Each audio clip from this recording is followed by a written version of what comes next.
معزز ناظرین السلام علیکم۔ سلطان محمد فاتح کے بولم 39 کے لاسٹ پارٹ میں خوش آمدید۔ ایپیسوڈ کے شروع میں ہم دیکھتے ہیں بزنطینی سپاہیوں کے کان سے نکلنے کے بعد تلمش بچے کھچے سپاہیوں کی جانب دیکھتے ہوئے اپنے ساتھیوں سے کہتا ہے، ہتھیاروں کے پاس چلتے ہیں، ہمیں ان پر حملہ کرنا ہے، آگے بڑھو، سلطوق کے کام میں آسانی پیدا کرتے ہیں۔ ستلمش کی بات سنتے ساتھ ہی وہ سب آگے بڑھ کر ہتھوڑے، کدالیں اور باقی چیزیں اٹھا لیتے ہیں۔ تلمش کدال اٹھانے کے بعد سپاہی کی جانب دیکھتے ہوئے کہتا ہے، میں تمہیں کیڑوں کی طرح کچل نہ دوں تو میں ستلمش آغا نہیں ہوں۔ یہ کہتے ساتھ ہی وہ آگے بڑھ کر بزنطینی سپاہی پہ حملہ ور ہو جاتا ہے۔ ستلمش کے حملہ کرتے ساتھ ہی اس کے سپاہی بھی لڑائی میں کود جاتے ہیں، مگر تھکے ہونے کی وجہ سے وہ سب زیادہ دیر مزاحمت نہیں کر پاتے اور پکڑے جاتے ہیں۔ بزنطینی سپاہیوں نے قابو کرتے ہوئے کہتے ہیں، اپنے ہتھیار پھینک دو۔ بزنطینی سپاہی کے ہاتھوں اپنے ساتھی کو مرتے ہوئے دیکھ کر ستلمش تڑپ اٹھتا ہے اور کہتا ہے، بدماش کتوں، مجھے بھی یہیں مار ڈالو، میرا سلطوق تم سب کو مار ڈالے گا، مار ڈالو، مجھے بھی مار ڈالو۔ یہ سن کر بزنطینی سپاہی جیسے ہی اس پر حملہ کرنے لگتا ہے، تیزی سے آنے والا ایک خنجر اس کا کام تمام کر دیتا ہے۔ خنجر مارنے والا سلطوق ہوتا ہے جو فاطمہ کے ساتھ آگے بڑھ کر بزنطینی سپاہیوں پہ حملہ ور ہو جاتا ہے۔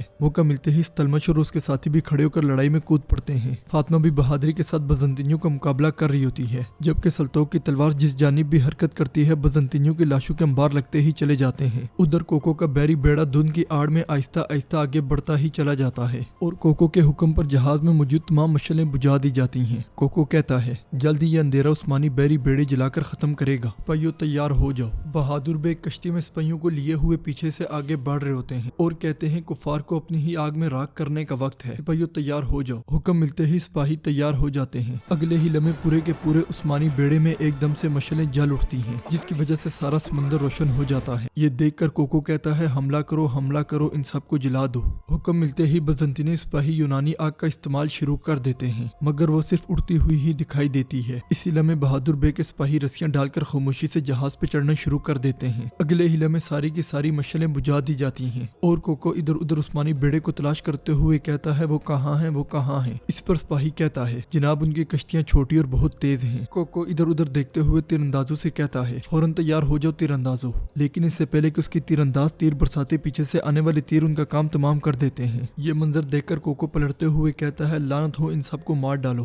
حکم ملتے ہی بزنطینی تیزی سے تیر اندازی شروع کر دیتے ہیں، مگر ترک ہر طرف سے جہاز میں کود پڑتے ہیں اور بزنطینی گاجر مولی کی طرح کٹنا شروع ہو جاتے ہیں۔ دوسری طرف قسطنطنیہ کی کان میں بھی یہی صورتحال ہوتی ہے۔ سلطوق ستلمش اور فاطمہ کے ساتھ مل کر بزنطینیوں کو جہنم واصل کر رہا ہوتا ہے۔ فاطمہ کو مشکل میں دیکھ کر سلطوق ایک دم سے آگے بڑھتا ہے اور حملہ کرنے والے سپاہی کو موت کے گھاٹ اتار دیتا ہے، پھر اسے اوپر سے اور مارتے ہوئے کہتا ہے، خاتون پر ہاتھ اٹھاتے ہو، دوبارہ کبھی خاتون پر ہاتھ نہ اٹھانا۔ یہ کہتے ساتھ ہی وہ اس پہ مکے برساتا ہی چلا جاتا ہے۔ لڑائی کے دوران ایک بزنطینی سپاہی اپنی تلوار ستلمش کے جسم میں گھوم دیتا ہے۔ یہ منظر دیکھ کر سلطوق آگے بڑھتا ہے اور اس پہ ٹوٹ پڑتا ہے اور اس کا سر پتھر سے کچلتے ہوئے کہتا ہے، وہ میرا بھائی ہے، وہ میرا بھائی ہے۔ پھر بھاگ کر ستلمش کے پاس جاتا ہے اور کہتا ہے، میرے بہادر، کیا تم ٹھیک ہو؟ فاطمہ اور باقی سپاہی بھی ستلمش کے پاس جمع ہو جاتے ہیں۔ ستلمش کہتا ہے، میں جا رہا ہوں بھائی، میں جا رہا ہوں۔ اس پر سلطوق غمگین ہوتے ہوئے کہتا ہے، مجھے چھوڑ کر مت جانا بھائی، دیکھو تمہیں کچھ نہیں ہوا۔ ستلمش، میری طرف دیکھو، میری طرف دیکھو، ہمت رکھو، تم ٹھیک ہو جاؤ۔ ستلمش کہتا ہے، مجھ پر اپنا حق حلال کرنا۔ یہ سن کر فاطمہ بھی بہت زیادہ غمگین ہو جاتی ہے۔ سلطوق چلاتے ہوئے کہتا ہے، میرے بھائی تمہیں کچھ نہیں ہوا، میں تم سے کہہ رہا ہوں، میرا سارا جسم زخموں سے بھرا ہوا ہے، مگر میں پھر بھی ٹھیک ہوں۔ دوسری طرف جہاز میں ترک مسلسل بزنطینیوں کو جہنم واصل کر رہے ہوتے ہیں۔ بزنطینیوں کی لاشیں سمندر میں گرتی ہی چلی جاتی۔ کوکو دفاع کی بھرپور کوشش کر رہا ہوتا ہے اور بہادر بے کے بہت سے سپاہیوں کو موت کے گھاٹ اتار دیتا ہے۔ بہادر بے بھی اس کے سپاہیوں کو چن چن کر جہنم واصل کر رہے ہوتے ہیں۔ لڑتے لڑتے وہ دونوں آمنے سامنے آ جاتے ہیں تو کوکو سپاہیوں سے کہتا ہے، جہاز کو اڑا دو۔ یہ سن کر بہادر بے اس پر تیر سے حملہ کرتے ہیں، مگر وہ کمرے میں داخل ہو جاتا ہے، جس کی وجہ سے تیر جا کر دروازے میں پیوست ہو جاتا ہے۔ اندر داخل ہونے کے بعد کوکو دروازے کو مضبوط کر دیتا ہے۔ بہادر بے رسی کا استعمال کرتے ہوئے ایک لمبی چھلانگ لگاتے ہیں اور سامنے سے آ کر کوکو کے منہ پر ایک زوردار مکہ دے مارتے ہیں۔ دونوں کے درمیان زبردست لڑائی شروع ہو جاتی ہے۔ یہ دیکھ کر ایک بزنطینی سپاہی کوکو کی مدد کے لیے درمیان میں کود پڑتا ہے۔ موقع ملتے ہی کوکو بھاگ کر سمندر میں کود پڑتا ہے اور بہادر بے حملہ کرنے والے سپاہی کو موت کے گھاٹ اتار دیتے ہیں۔ پھر آگے بڑھ کر نیچے دیکھتے ہیں، مگر انہیں کوکو دکھائی نہیں دیتا۔ ادھر کان میں بزنطینیوں کی لاشیں ہی لاشیں پڑی ہوتی۔ سلطوق ستلمش سے کہتا ہے، آنکھ کھولو، آنکھ کھولو بھائی، وہ تمہیں کیسے مار سکتے ہیں؟ میرے بہادر، تمہیں کچھ نہیں ہوا، تمہارے جسم پر سا زخم میں نے اپنی پوری زندگی میں تم جیسا مضبوط آدمی نہیں دیکھا۔ اسی لمحے بہت سے بزنطینی سپاہی وہاں آ جاتے ہیں۔ سلطوق شدید غصے میں کھڑے ہو کر اپنی تلوار ان کی جانب تان لیتا ہے اور کہتا ہے، آؤ آؤ آؤ۔